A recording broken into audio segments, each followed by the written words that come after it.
My name is Susan. I have a husband, Mark, who has a younger sister that he absolutely adores. Perhaps because of the age gap and the fact that she was weak when she was little, my husband has always doted on his little sister.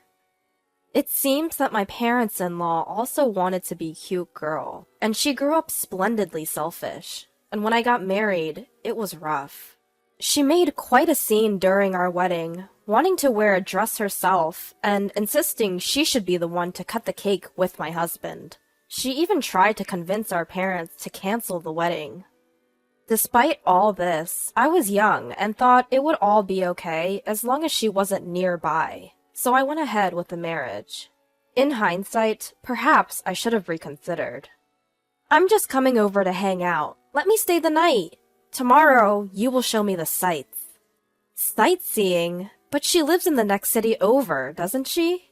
Besides, both you and I have work tomorrow, and we haven't prepared for an overnight guest. "It's no big deal. I'll take a day off and take her around."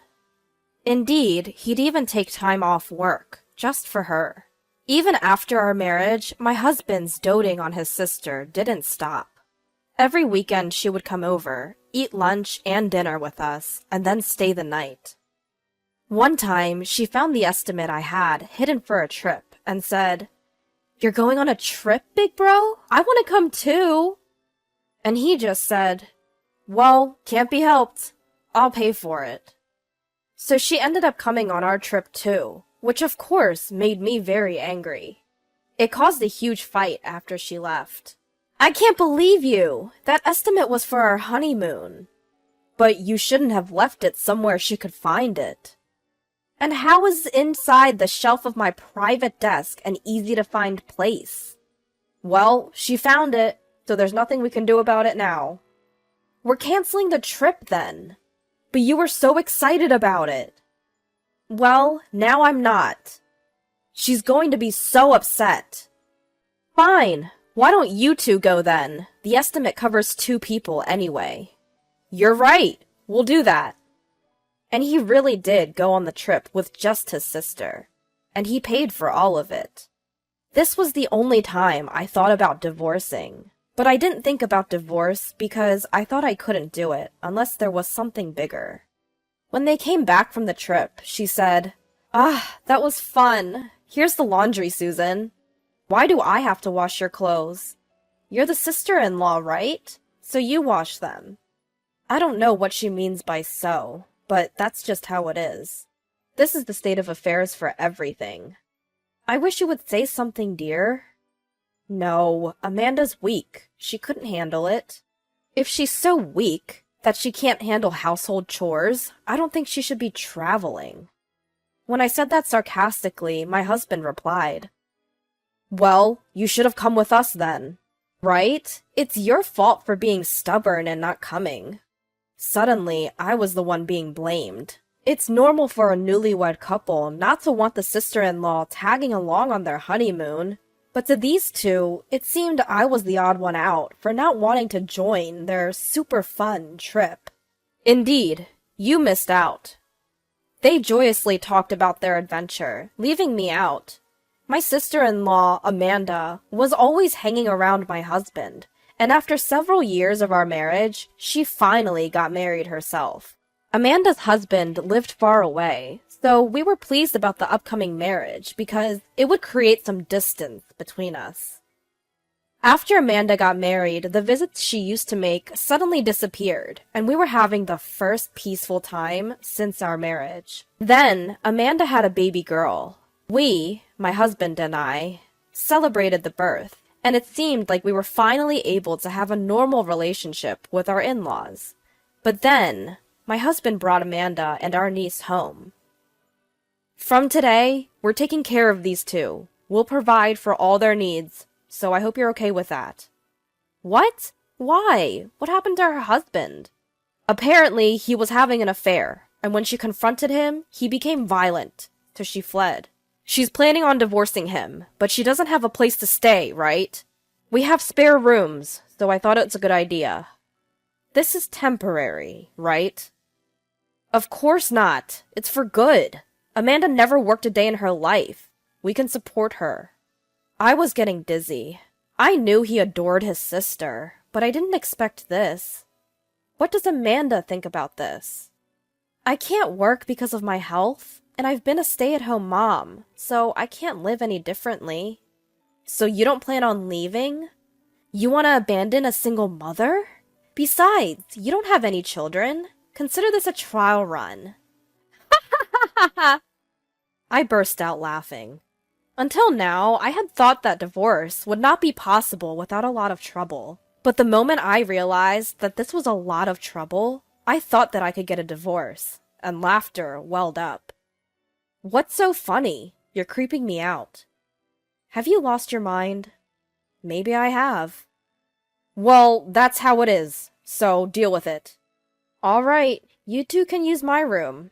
Seeing my apparent agreement, my husband smiled in relief, but I added, all right, so I'm getting a divorce. He looked shocked. What? That way, you'll have an extra room, and you can take care of Amanda and her daughter all you want. Yes, if I divorce, my room will become available, and my sister-in-law can continue to be a housewife as she has been doing so far. I can find someone else to do the housework. It's no different from supporting me. All I'm doing is divorcing and moving out of the house. What? Then who's going to do the housework? Amanda, you're a housewife, right? How about you do it? That's what being a housewife is about, right? Why should I? I didn't ask for this. Well, neither did I. So we're in the same boat, aren't we?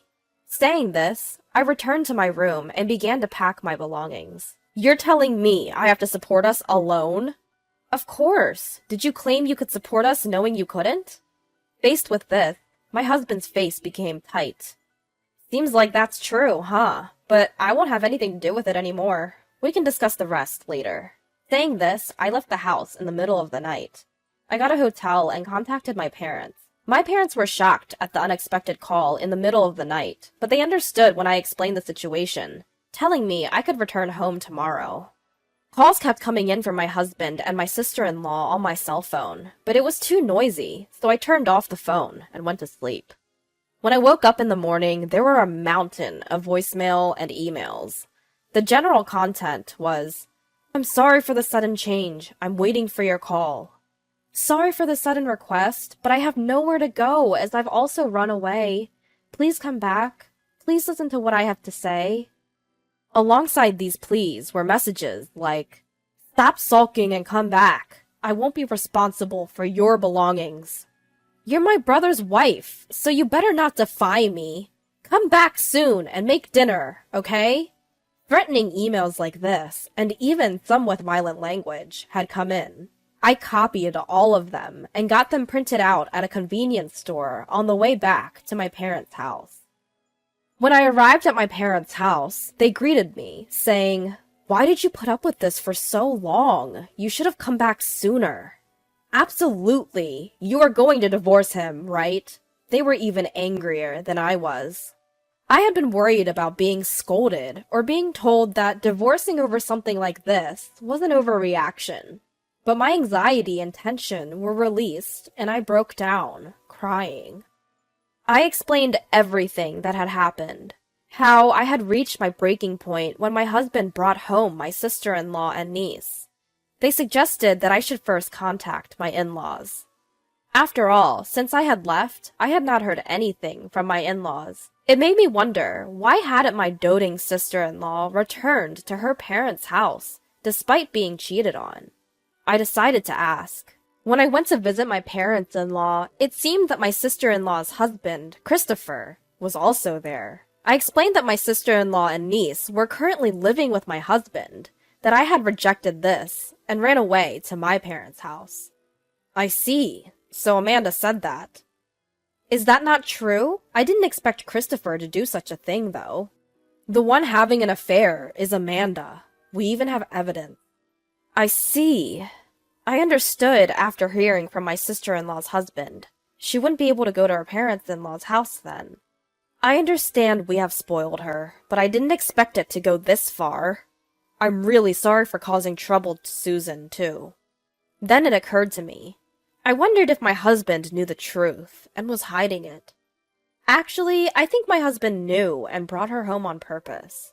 I believe so. Amanda often said she was going to visit your husband on the days she was cheating, and we received photos of them dining together. But since you weren't in the photos, we grew suspicious and found out she was having an affair. It seems my sister-in-law used my husband as an alibi. With that in mind, I decided to draw out the two who seemed to still be hiding from my in-laws. I sent a single email to my husband. After thinking it over, I feel sorry for Amanda who was cheated on, and I think I should hear her out one more time. I'll come home tonight, so please wait for me. Deciding just to send that, I plan to go to my house at night, bringing my sister-in-law's husband and my in-laws. I had my sister-in-law's husband wait at the front door and rang the bell. When I rang the bell, I could hear the sound of someone rushing to the front door. As I opened the front door and said, "I'm home," both my sister-in-law and husband came out. "You're late. Are you going to make dinner?" "I'm hungry." "Finally, you're back." The house was so messy that there was barely any room to step. It was hard to believe it had only been left unattended for a day. Seeing this, my mother-in-law pressed her temples. My father-in-law turned red-faced. My sister-in-law and husband, who had made it to the front door, turned pale-faced. And I was amused at the contrast. "Why are Dad and Mom here? And why is Christopher here, too?" "Well, I thought it would be hard to take care of everything on my own. And don't you think it's better if we get some help from your parents?" "I wasn't told Mom and Dad would be here. And Christopher, too. You're causing trouble, even for your sister-in-law. What do you want to do?" "But having an affair is different." "What? Amanda, you were cheating." Feigning surprise, I received a glare from my sister-in-law. "Did you know?" When I looked at my husband, he was mumbling something, but he did not deny it. It seemed he knew about the affair. "So you knew, lied about it, and planned to have me take care of her." "Well, she's family, so you would trust Amanda, right?" "You were trying to make me do that?" "But if she went to in-laws' parents' house, you would definitely blame Amanda." "She's a stranger to me." When I replied that, my sister-in-law said, "But I wasn't cheating. I was with my brother." I spoke with Christopher and saw the photos, but I don't know anything about it. Rather, you two were having meals together. We haven't been dining out for a while. "No, it's not like that. I didn't know about the affair, and she just asked me to take pictures to create an alibi. So please, don't divorce me." "Wait, brother!" At this point, it seemed he realized he misspoke, but it was too late.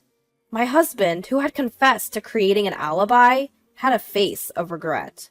"With that, the alibi is hopeless. Your parents heard everything, you know." "No, that was my brother." "It's futile. There's plenty of evidence besides the alibi. I'm going to get a divorce." "No way." The husband of the sister-in-law pulled out documents from the bag he had. Out they came, plenty of evidence stuffed full into a brown envelope. Then he took out an IC recorder, which seemed to have recorded our current conversation. It seems it also recorded the fact that my husband was aiding in the fabrication of an alibi. "I'll be asking for a divorce too." "No, there's no need for a divorce." "Why do you think I could live with a person who knew about the affair and covered for it? Even if such a person exists, I can't. Let's get divorced." "No, no way." The mother-in-law broke down crying pathetically. The father-in-law was about to hit someone, but he was desperately holding back, and his clenched fists were trembling. Then they turned to me and bowed their heads, saying, "We will strictly supervise this child. We will take care of Sarah until everything is over.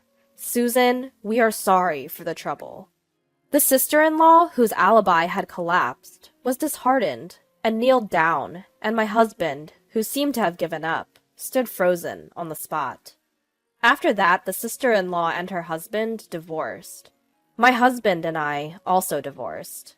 When we divorced, the IC recorder borrowed from the sister-in-law's husband was submitted. I received a small alimony and my short married life came to an end. The custody of the niece was handed over to the sister-in-law's husband, and I was relieved. The sister-in-law and husband seemed to be living under the supervision of their parents, and the luxurious and arrogant life was forbidden for them, and they seemed to be living a tough life. Since then, I have occasionally been in touch with the sister-in-law's husband and have been allowed to see my niece. Thank you for that time. The sister-in-law's husband bowed his head. No, I didn't do anything special. I waved my hand back and forth to deny it, but the sister-in-law's husband shook his head and said, Actually, I was worried about whether I could get custody of my daughter. Custody is easier for the mother to get, and it seems that the father has a low chance of getting it unless there is a significant reason. Even though Amanda cheated on you? She's still young. It's difficult unless she can make her own decisions. But I thought I could definitely get it if there was the fact of cheating, and that the person who was involved in it will live with us at my wife's parents' house from now on. It seems that whether the fact that my husband was involved in the fabrication of the alibi could be confirmed or not was the key to whether or not he could get custody. So, I was able to get custody because Susan recognized the fact of the alibi at that time. I'm glad. It seems that Sarah can live safely. It seems that my niece will live at the sister-in-law's husband's house from now on. I am currently living at home, and I am about to move back to living alone. I can't always rely on my parents. After all, I should trust my instincts. I should have called off the marriage then. I've had enough.